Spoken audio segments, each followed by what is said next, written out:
Taloha le tsy zanao voatsindriny lasy anaovany lafetsika manambany toreny. Taloha le tsy zanao voatsindriny lasy anaovany lafetsika manambany toreny.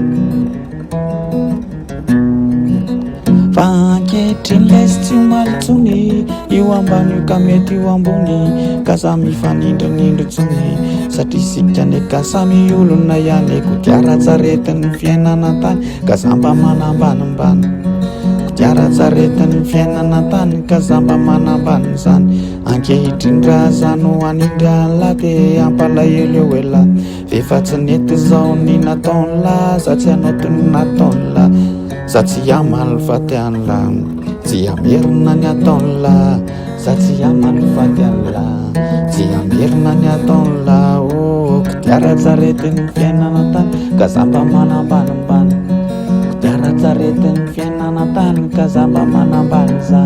Oh, marina ny eletsy zany,